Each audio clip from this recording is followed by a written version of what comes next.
Welcome to Brain Awareness Week. Hi, I'm Beck. I'm one of the naturopaths here at My Brain Co. Now, Brain Awareness Week is a global campaign designed to help raise awareness and showcase support for brain science and the importance of brain health. This event takes place every March in organisations around the world that host creative events that shine a spotlight on the importance of brain health. As an organisation committed to supporting brain wellbeing through scientifically validated nutritional therapeutic supplements, we will be supporting Brain Health Awareness Week with educational events across the week hosted in our Facebook community. We encourage you to join us in our Facebook community and participate in Brain Awareness Week. We will be sharing a range of facts, stats, and resources with you across Brain Awareness Week. We will also be talking to health professionals who themselves have had a unique neurological journey. Starting with today's guest, let's get started. Okay, joining me today is Christine Pope. Now, Christine is a naturopath, a nutritionist, and a homeopath, and she has a special interest in working with others in their cognitive health journey. She specializes in healthy aging and also women's health. Christine has developed a series of online educational resources, one of which I attended myself and I recommend, which is Better Brain Health, a free webinar that you can find on her website. And it also feeds into a wonderful course she's got that is called Aging Outrageously, which teaches people how to go through the various food, diet, and lifestyle things that are going to obviously shape better cognitive health and better aging. So thanks so much for joining me, Christine. Oh, you're more than welcome, Beck. I'm always happy to talk about aging outrageously. I love that you call it aging outrageously. Do you want to tell me why aging outrageously? Well, I started calling it the Healthy Aging Program, and it just sounded really boring. And it disappeared into this whole, when you're looking at Google and everything else, it was like it just disappeared onto the old saying about how do you hide a dead body, put it on the third page of Google search. So I thought, I really don't like that title. So I think my real creativity was coming up with how do I want to age? And I want to age outrageously. I don't want to be a quiet little old lady sitting in the nursing home knitting. I want to be out traveling and enjoying my life and still doing things and teaching and doing everything I'm doing at the moment. Yeah. Well, possibly haven't been doing as much travel as I would like at the moment. Oh, yes, you and me both. And obviously, too, you've gone on to do some additional study, and that's around kind of Dale Brederson's work and also Terry Wahls, who has a fantastic journey with her neurological condition as well. But what does that look like? What kind of additional learning is that? And, what did you pull out of learning from them? Well, look, I actually heard Terry Wahls speak at the Bioceuticals Symposium. Mm-hmm. And so I thought she was really practical. I love the way she focused on food, rather than necessarily, she uses supplements, but she also really strong focus on food and nutrition and basically flooding the body with nutrition, because my original training was in nutrition homeopathy. So I really related well to that. So I went to every workshop she did at that event. Yeah. And with Dale Brederson, I'd heard him do a presentation and I was really interested in the program. And then I found out he was doing a 4-day education program, and it was in San Francisco. And San Francisco's always been on my list. So I'm like, oh, look, clearly it was meant to be. I'm so be rude not to. San Francisco. But the training that Dale Brederson ran covered, he had, like a integrative doctor talking about bioidentical hormone replacement therapy, which for me was a bit of a, because we were still at the stage of going, oh no, hormone replacement therapy bad. Yeah. Because of that women's health study in 2014. And so that was a really interesting approach. And what I loved about his program was there was a woman there who got up and presented who had been diagnosed a decade earlier with early stage dementia in her late 40s. So, I mean, we are talking really early stage. And she'd also lost both parents to Alzheimer's. So she knew what was coming. So she moved back to a small town where she had more support, moved her family back. and then started researching everything she could find, classic type A, you know, about what would help with brain health and what she could do to reverse it. And so if you looked at what she did, and she went through what she did over a day, she has actually reversed her cognitive decline to the extent that she can now get on a plane and go and present to people, which she couldn't have done 10 years ago. Yeah, So that's that's a incredible. pretty big improvement. But she had a pretty full-on program, you know, coconut oil, yoga every day, meditation, you know, there was a whole a low carb, lots of vegetables type of diet. And basically what she'd do is she'd do something for 3 months. And then if she didn't see any improvement, she'd drop it out and then take on the next thing. Mm-hmm, So mm-hmm. her own process basically was pretty similar to where Dale Brederson ended up, but Yep. he went through all the literature to look at what made a difference to cognitive health. Yep. And then put the program together on that basis. So 2 people coming at it from very different angles, but it was really fascinating to see the outcomes and where they got to. What I think is really interesting as well is that that was several years ago. And obviously now we're just arriving at a place where Alzheimer's disease itself is actually being coined type 3 diabetes. So it is in fact a very, the dietary and lifestyle aspects of Alzheimer's disease are a huge issue.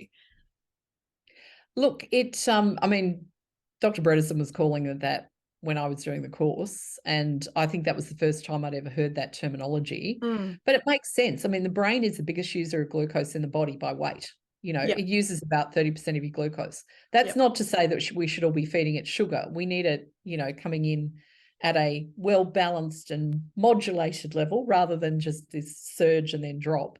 Yep. So in my program, I've got a whole module just on balancing blood sugar because it is so critical. And, you know, it's all those naturopathic basics that are just essential. So obviously sugar is one of them, but let's talk about like what are those kind of things that really have a disruptive effect on our cognitive health? Well, in terms of, unfortunately, I'd put it in the category of saying it might be all the fun stuff, like sugar and alcohol. Don't shoot the messenger. Don't shoot the messenger. Possibly you can have, once we get you sorted out, you might be able to reintroduce a small amount of alcohol on a very occasional basis. But, you know, historically, alcohol was for celebrations and events, not really designed to be an everyday thing. Not in the quantities that we have. I would, yeah, agreed. A celebratory or an aperitif as well in some cultures. Yes. Yes. And that was a way of getting some of the stinkier herbs into people. True. But, you know, just looking at that program in terms of balancing blood sugar, I suppose the other thing, it's really important to be getting, you know, that protein level adequate, but not excessive. So, you know, it's that thing about modulating and having, you know, I love the analogy of have a small amount of protein at every meal, palm size, palm thickness, your palm, not my palm. So it's appropriate for you and your health. And then I think it's avoiding all the sugary things that create vast swings and troughs in blood sugar. But there's also a few hacks you can do with blood sugar too. So it's also about, there's a really fabulous Instagram page where she gets people to wear a glucose monitor. You know this one? I know who you're talking about, Glucose Goddess. Yes. And it's really fascinating to watch the change in blood sugar with different types of protocols. So 100%. I've started getting people to have 2 mouthfuls of vegetables before you eat anything else. Or if you don't have any vegetables on your plate, what are you thinking? But also then start with your protein. Yeah, the ability and the accessibility of a continuous glucose monitor is possibly going to revolutionize metabolic and hopefully cognitive health for the next generation, I think, because you can get that feedback on the foods that you're eating in real time. And what I love about her page as well is it's not just about, oh, I ate this food and it spiked my blood sugar up, but actually, what if I what if I have that food after I've had a bowl of veggies or after I've had a walk? So she gives like some real strategies around, how you can, maybe you do like having donuts, but what if you have your donut right after you've had your, large meal of the day, or your vegetables, or you've had a walk? Like they're those, like you said, those hacks that you can do to your blood sugar to maximize your, or rather minimize the health impact. Minimize the peaks and troughs so that you've got that steady blood sugar. Yeah. And the other thing with the whole blood sugar argument is, part of it is, what is causing the buildup of plaque in your brain.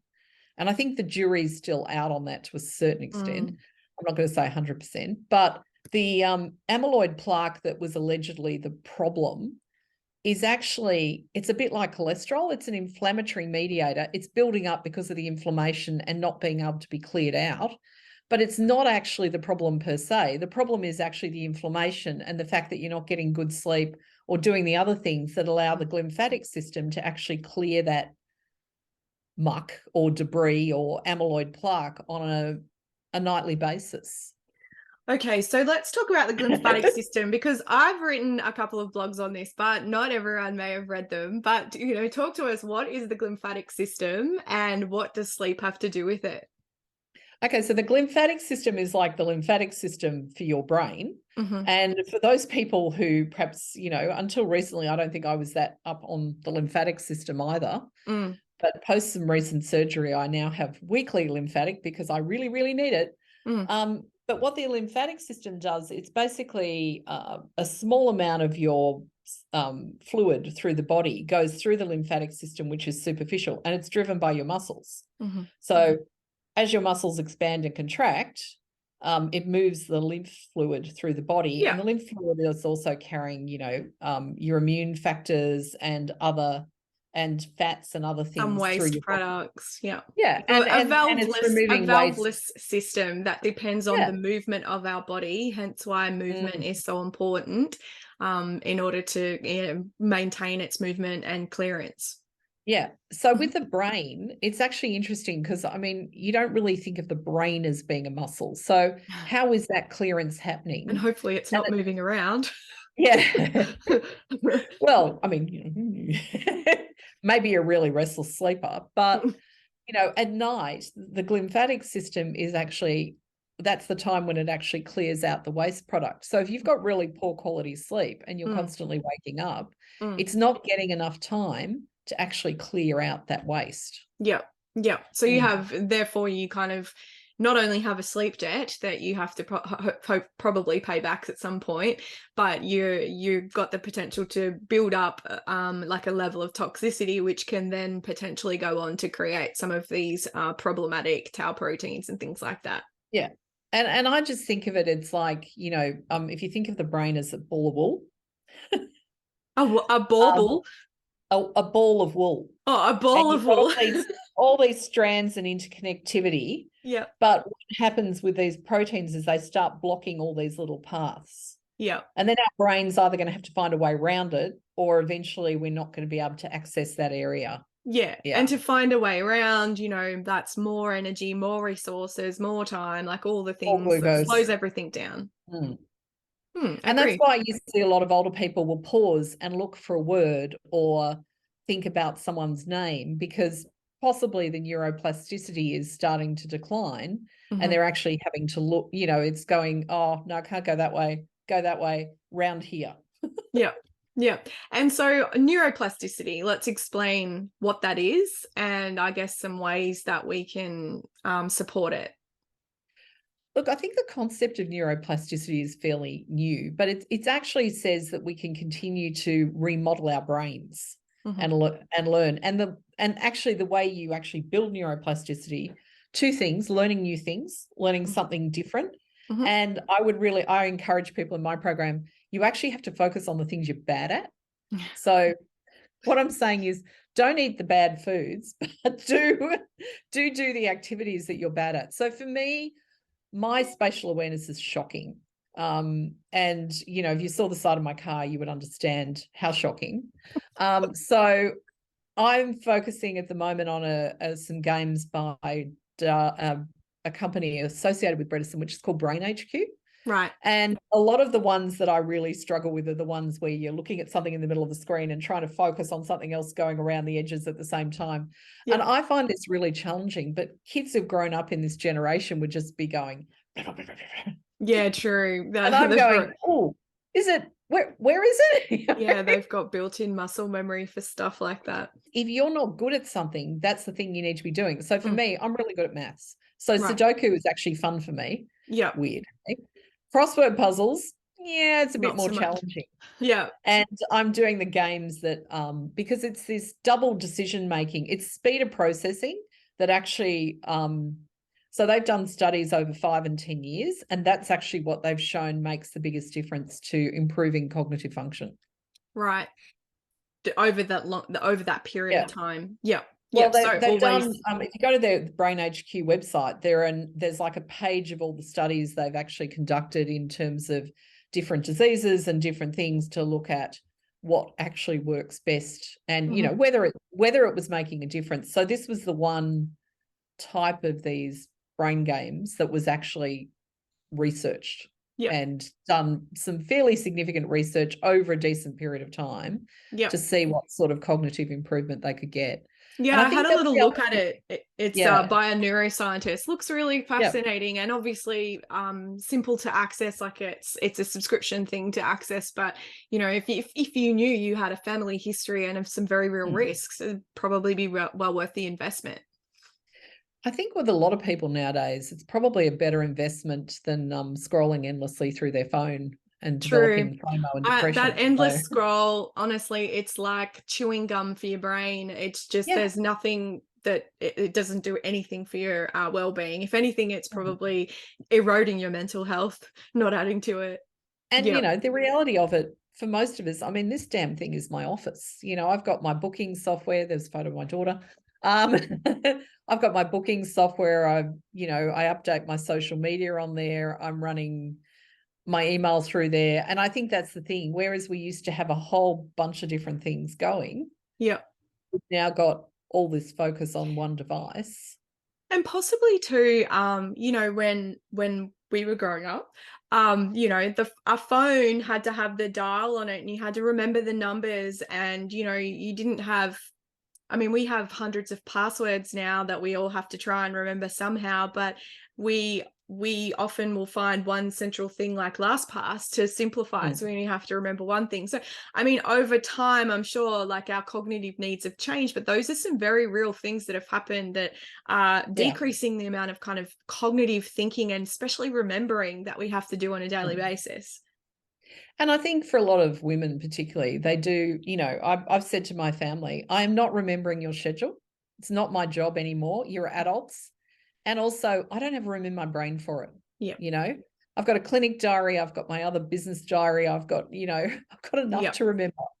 So you don't want to clog up your brain because I think part of it as you get older too is there's just so much in there and your brain starts filtering and going, okay, well, clearly you're not accessing that. So it's probably a little bit redundant now. Yeah. Shoves that into the archive mode. Yeah. Women do carry, and sorry for the men who may be listening, but women do tend to, on the whole, carry kind of the lion's share of the mental load on the day-to-day basis, whether it's, you know, juggling work, motherhood, you know, all the different, everyone's schedule in the house, paying the bills. Like a lot of time that will fall to the women, not always. I will say that, but a lot of time it does. But also women tend to have a lot more risk around cognitive decline because of hormones and obviously menopause. So should we touch on that? Look, I think it's a really important area. And I guess that's where it fed into the bioidentical hormone replacement. So women who have an early hysterectomy or early menopause are significantly more likely to develop Alzheimer's. And part of it, I don't know whether the research is actually there to support this, but it's part of it is about estrogen's role in setting memory. Right. So if your levels decline prematurely, so, you know, women usually will have gone through menopause by the time they hit their late 40s, early 50s. That's when our bodies are designed to have that reduction in estrogen. But if you have a hysterectomy in your late 30s and you've got this sudden menopause, for some reason, Yeah. you got a premature drop in estrogen 12, 15 years before it was due to happen. Yep. So while there are some risk factors attached to having elevated estrogen, there's a breast cancer risk. Yeah. The reason that Brederson in particular looks at hormone levels is because actually supporting women with an appropriate level of estrogen and progesterone through that change can actually make a real difference to their cognitive health. And the other part of that was interesting was the use of some fairly common herbs to support appropriate detoxification. So if you're going to do the bioidentical hormones, great, but make sure you're supporting the body's ability to detoxify along the, I'm going to use the word less proliferative pathways, but the pathways that are less likely to cause cancers or other problems. Yeah, so that's we have different pathways in our liver system that detoxify our estrogen, and depending on, it's kind of like when you arrive at a crossroad of the highway, so depending on which one you have a propensity for your estrogens to be metabolized on, which can come down to genes, you can have a much higher risk of having what's proliferative, because it can increase the amount of cells that we turn over. So that's why it can cause that kind of thing. And it's also part of estrogen's positive role. So one thing I love about biochemistry, as the complete nerd that I am, is that, not everything is black and white in biochemistry. No. There's this very gray middle ground. So too much of something is usually not a good thing, but neither is too little. Somewhere in the middle. It's a very what's that, three bears tale. The whole of biochemistry is very much like that. So estrogen has a lot of cellular protective effects. It's part of what keeps us looking young, and why after menopause we start to get poorer quality skin and aging and things like that. But on the flip side, it can also, if it's too high, it can do that too much, and that's kind of where some of that cancer risk comes in. It can trigger an increase in growth of something you don't want growing in your body. True. Which, very true. where the link to breast cancer, for example, comes in. Yeah. And so one of the things I really loved about your recent brain webinar was you gave some really great advice around selecting foods that are, I'm going to call them brain foods, that feed and nourish and support the brain. So let's round out our discussion by covering off those, because those are some very real things that people can do right as soon as they finish listening to us waffle on about brain health. Well, I mean, look, I think the first thing, I always think about the good essential fatty acids, because I always think about the brain being coated with fat.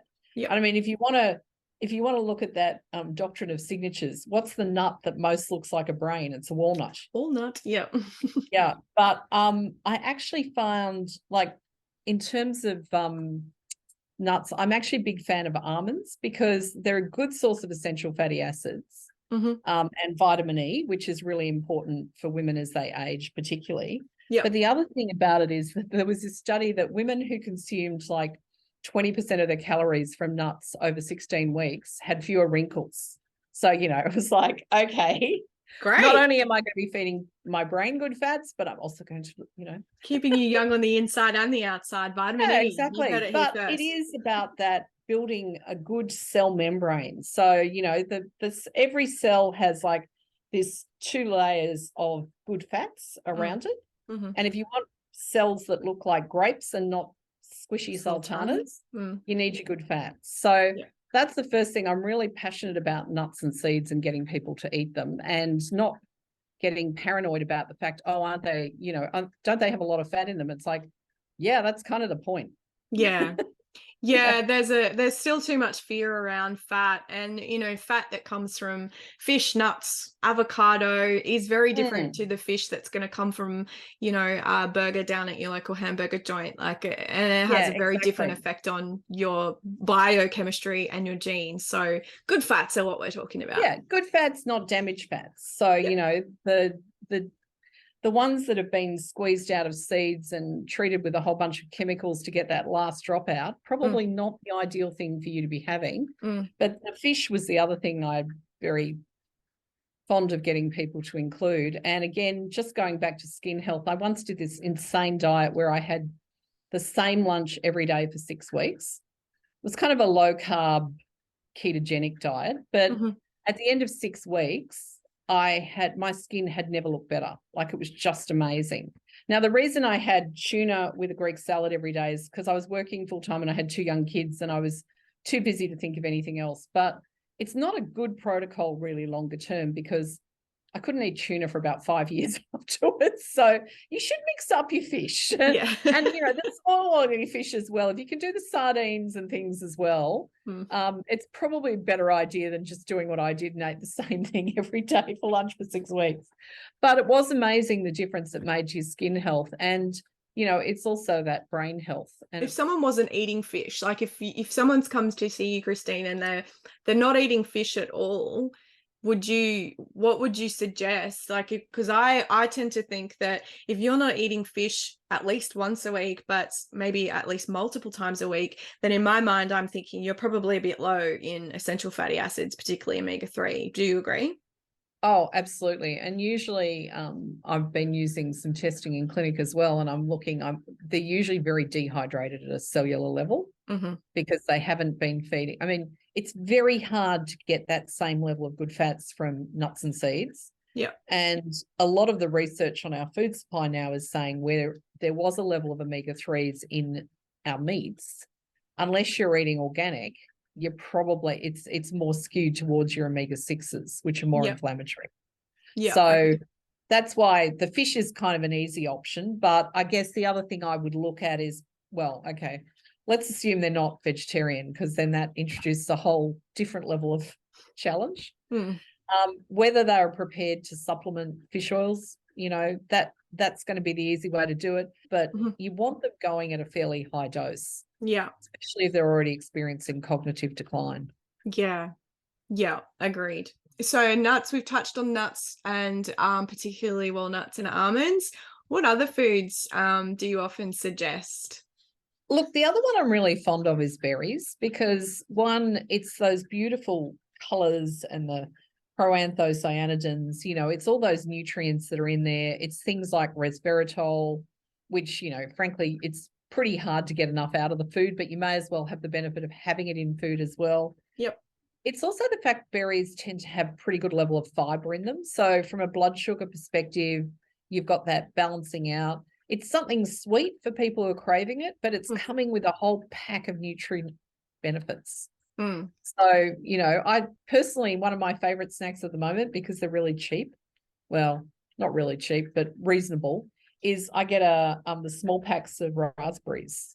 Yep. And that's, that's a really great snack. I mean, from blood sugar balancing benefit, I would say have it with some nuts or some yogurt. Yep. But look, frankly, I'm just happy to sit here and eat them.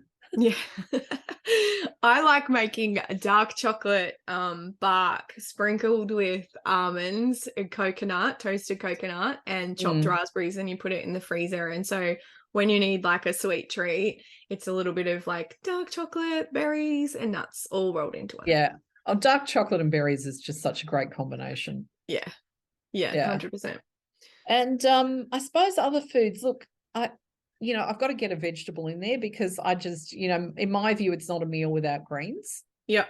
And one of the ones I'm loving at the moment is asparagus, because it's, it's seasonal and you only get good Australian asparagus for about 6 weeks. So, but, it's got that lovely fiber, and asparagus particularly is an insoluble fiber as well that feeds it's good food for your gut bugs. So it's actually providing multiple benefits. You've got the nutrient status of it, because it's high in fiber and folate and vitamin C, which, it's always nice to get out of foods. But it's also got that fiber that helps bulk up the stool and feed your gut bugs. So, I love that combination. So one easy thing I suggest for breakfast for people who perhaps aren't, real breakfast people is steam some asparagus and have it with some smoked salmon. I believe cruciferous vegetables is another one that you are pretty pro. People just add into the diet as much as possible. Oh, yeah. Your brassica vegetables like your broccoli and cauliflower and Brussels sprouts and cabbage, I've become a big fan of, because it really supports effective detoxification of the body. So that sulfurous pathway Yeah. with, there's 6 detox pathways, which I'm not going to remember off the top of my head, but I'm sure Beck does. Maybe. I remember one of the sulfation was always the one I remember, and glucuronidation was the one I struggled to say.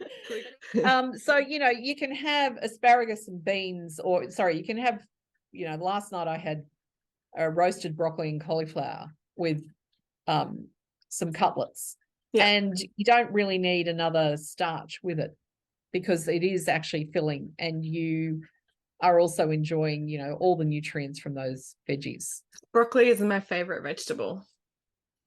All right, let's recap. So we have discussed nuts. We have discussed asparagus and brassica vegetables. We've also touched on berries. What other brain foods do you highly suggest people have? Look, if you can tolerate them, I think eggs are a great source of nutrition. They're the perfect protein that most other proteins are measured against.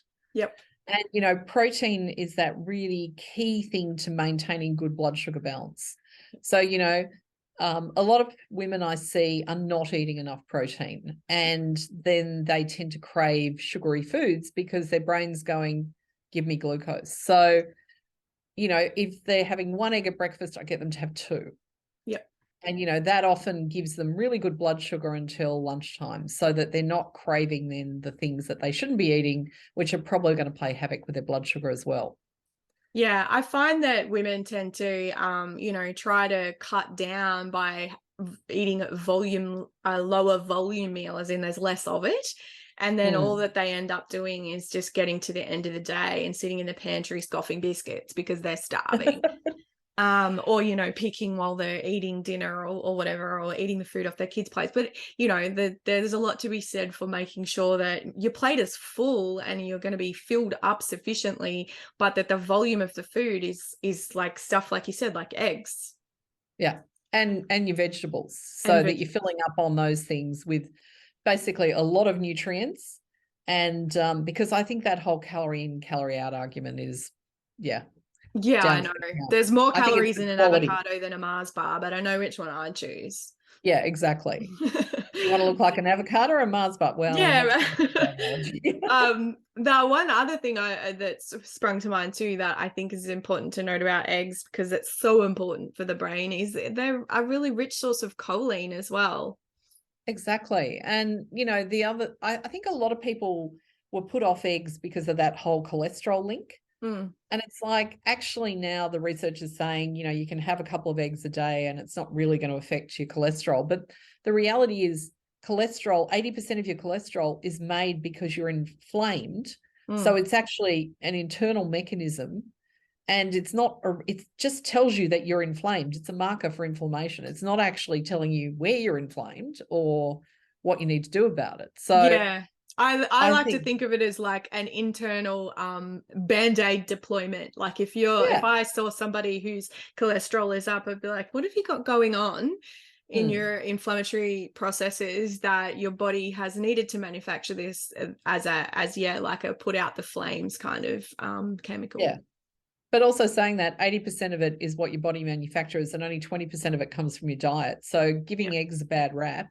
And eggs also have lecithin in, which helps break down some of the cholesterol. So, it's that whole food thing, going back to eating real food, mostly plants, not too much. Yeah. And counting nutrients over calories, I think is a really good message as well. Yeah. So we sort of touched a little bit on neuroplasticity earlier, but one of the biggest things that builds healthier brains is exercise. And it has this dual action as well around kind of helping with our blood sugar control and what have you. So let's discuss that. So I think it's probably one of the most critical things, and for effective blood sugar control, because as we discussed earlier, your body is designed to move. And as you move, I do remember, if you go back to that glucose goddess, she did one assessment where it's like margarita, and go for a 30-minute walk. And the difference in your blood sugar, because your muscles are being activated and it's actually working to send, the glucose into the stores and muscles rather than circulating in the bloodstream and elevating your blood sugar and creating merry havoc with your insulin. So, Yeah. because every time you get that peak, then the poor old pancreas has got to pump out a whole bunch of insulin to respond to that glucose. Yeah. And you get these peaks and troughs, whereas regular exercise actually helps you manage that really effectively. So Yeah. what I often do is I actually get people to get little hand weights, and I've got some here. Here's some you prepared earlier. Yes, it's something I prepared earlier. These are only half kilos. So even if you haven't done any exercise for a long time, just doing 6 sets of bicep curls a day, so which is 10 reps, will actually help improve your blood sugar. And, it'll give you toned arms and get rid of the tuck shop lumps. Yeah, okay, that one maybe not, but It can't hurt. Exactly. So I think, exercise is really important for so many aspects of our health. And there's sort of I remember when I was looking at all the research, there's 3 major benefits of exercise for your brain. There's the neuroplasticity, there's the blood sugar control, and now I'm going to struggle to remember what the third one was. But Oxygen, maybe oxygenation, blood I think oxygenation. the stress management aspect of it actually has a really Endorphins. beneficial impact for your brain. So doing things like yoga or Tai Chi, which is really like a moving meditation, or meditating, can actually be really beneficial for your brain as well, calming down all the stress.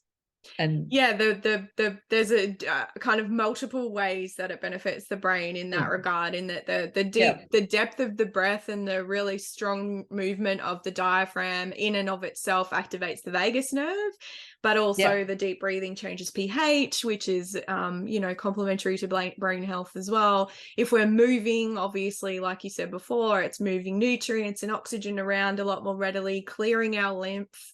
And exercise is one of the main ways to produce BDNF. So I know which Dr. promotes neuroplasticity. So yeah, Dr. Mark Hammond calls it miracle grow for the brain. I think that's sensational. And I think the other thing is you can't underestimate the impact it has on mood. I do remember many years ago, I had a client who I had to encourage to exercise. And she used to walk around the local oval going, "I hate Christine," which I think was not a good message to be sending on my behalf. But after about 6 weeks, she stopped hating me quite as much. And now she does all these, 50, 100-kilometer cycles with her partner. So she's gone from, I don't exercise, I'm not good at exercise, I hate exercise, to actually, doing a form of exercise that she's able to do as she gets older, and really because she genuinely enjoys it. Yeah. Yeah. And I do think there's that shift with exercise. It's like about the first month, you're kind of thinking, Why did really? I do this? Yep. I have to do it. And then at a point you get to the stage of, I actually feel really good after that.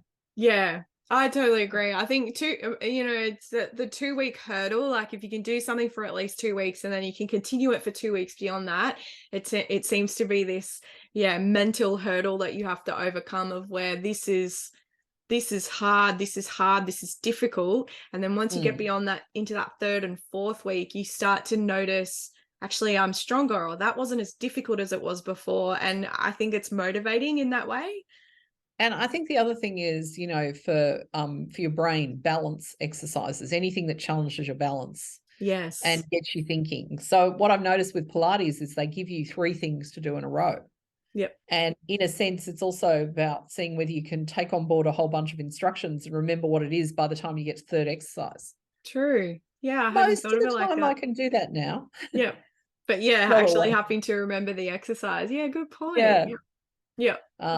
But it does. And, the balance is really important for your, I guess, it really helps you manage your stress around exercise as you get older, if you're not worried about falling over. Yeah.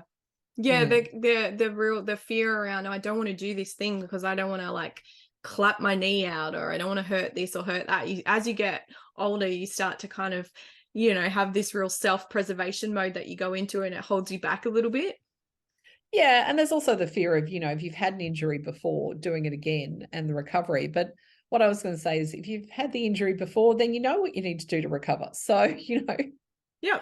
But it's also making sure that, I'm really big on making sure that people, if they're going back to exercise, very, very gentle graded exercise, not actually going in. It's not, you might have a look around for a better bone health program or something that's more suitable for someone at your age and stage. Or, like I do like the Pilates because it's the supervision and someone's checking to make sure you're doing the exercise properly, because half the time it's the fact that you're doing the exercise in your own special and unique way that causes the injury. So that feels it's easy at the important. time, but the next day you get up and you go, good grief, what have I done to my legs? And, I was surprised by all these new muscles you can find that weren't hurting when you went into Pilates. But anyway. But they sure are now. Yeah.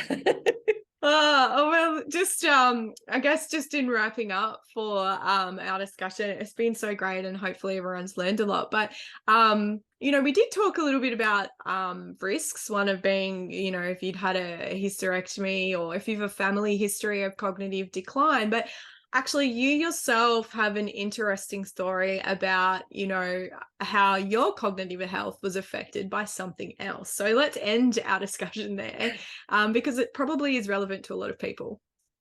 So in 2020, I got a diagnosis of DCIS, which is ductal carcinoma in situ. It's an early stage breast cancer. Mm-hmm. And I had a lumpectomy, and then they didn't get enough margin. So we actually ended up agreeing that we would do a mastectomy, which I had in March 2020. And I'll tell you what, talk about a weird experience. I went into hospital and the world was one way, and I came out and it was completely different. Oh, really? Oh, gosh, how stressful. I know. So, I mean, I don't know whether that was part of it, but it was also, the operation was 6 hours. So I spent a lot of time under anesthesia. And then I had reconstruction done about 6 months later. So that year, it was a huge burden on my brain. And what I noticed was that all the things I'd ever been worried about or anxious about coming out of dealing with the anesthesia, I wasn't allowed to drive for a few weeks, but I really didn't feel comfortable driving for about 6 to 8 weeks because I just wasn't confident that I could actually respond quickly. It was like going through a bit of a fog. And what I found, the thing that made a really big difference for me was really upping the anti-inflammatory mediators. So I don't do well with drugs. In fact, they're just not my friend. I don't get to have any of the fun stuff because it has the opposite effect on me. Me too. And it's so annoying because I thought, at least I'll be unconscious for most of this process. Nope. Yeah. So I actually worked with a couple of practitioners who were very kind and, supported me when I was in hospital. And I came out on really high dose fish oils and SPMs and curcumin, particularly, I found really helpful. And then also a couple of homeopathics as well. Yep. But I really found, and look, I have never taken fish oils at that dose before, but I really noticed the difference over, 6 to 8 weeks. And everyone who I saw said, oh my God, your scars are healing so well. It's like, yep, do you know what I'm pouring into my body? Yeah, true. Because the omegas and a lot of the good fats that go with it, obviously. Oh yeah, and C and zinc and D, and I was making sure that I was getting exactly what I needed to recover. So there's often talk about people post cancer who perhaps had chemo having like kind of this brain fog that's colloquially termed chemo brain, but similarly, surgical procedures can do that thanks to anesthesia. And I can say the same thing from having had a cesarean. Like I'd never had anesthetic before, and I came out of that in a complete fog, which is horrible when you got to care for somebody who depends on your very existence for living. But yeah, that the cognitive slowness and the that baby brain aspect. Honestly, some days, like my son's 11, but honestly, some days I swear my brain never came back properly. And fish oil 100% was like something that made a massive difference. But I also think the curcumin to reduce the inflammation is also a critical part of it. Yeah, and inflammation is so critical because I think we often think, like, if I put out a message, let's say on social media, let's use an example that, looking after inflammation is important for your brain. I think people think, oh, well, I don't have a sore knee or I don't have an injury, but it's this hidden, unseen kind of underneath the veil inflammation that is happening all the time. and it kind of gets forgotten a little bit. Yeah, and I think that's why a lot of the protocols look at gluten and dairy-free diets, which Mm. I'm not keen to put people on restrictive diets. As much as possible, I want them eating everything. Yeah. But the reality is, for a lot of people, they're the two big problems. Yeah. And particularly if their gut's compromised and everything else, you really need to make sure that you've got a really clean diet for a period of time, and give it enough time to see if it makes a difference. So we talk about an anti-inflammatory diet, Yeah. but doing it for 3 days probably isn't going to make that much difference. Although I still remember a client I had who I had been on a big trip, came in to see me. We were sure that there was something horrible going on because she felt so terrible. Mm. But she had always been eating a very clean diet. And then when she was overseas, it was really, really chronically bad for about 8 weeks, and a Mm. lot of alcohol and sugar and other things because she was visiting the family, and Mm. it would be offensive to knock it back and all the rest Yeah. of it.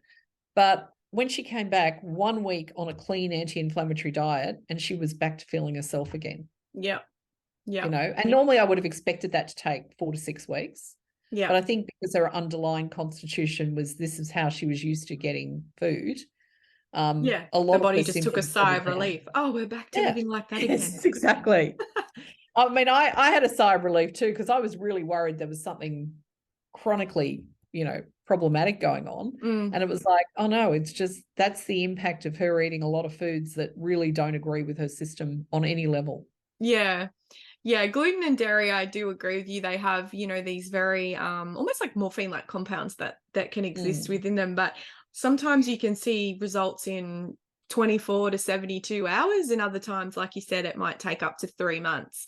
But Well, I think particularly if you've got the brain fog, you yeah. really need to give it. I found really interestingly, I remember a naturopath saying to me, I've never found anyone with autoimmune indicators like you've got who isn't better off gluten. And within 4 days, it was like my brain came back, and I'm like, oh, you're so right. And I just hate the fact that you were so right. Mm, mm. Like But my within husband 3 weeks, says, I I lost don't a know lot of what gluten is, but gee, it tastes good. Yeah. But within 3 weeks, I'd lost 3 kilos too. So clearly that food just did not agree with my system. And, Mm. I'm a naturopath and a nutritionist. I should know this stuff. And I've got family members who are celiac. So it's like, it's not a surprise, but We are our it's own still, worst patient. yes. Mm. Yeah, we actually will have around the time that this video comes to our audience, we will have some resources on our website around just how damaging gluten is to brain health and the gut in particular. So some very interesting stuff. And on that note, I just wanted to say thank you so much for coming in and chatting with me and joining the community here to teach us about brain health and all the food and lifestyle things we can do. You're very welcome. And look, if anyone wants to jump on and listen to the webinar, I think Beck's giving you links. So Yeah, I'll pop the link that's, to the free webinar.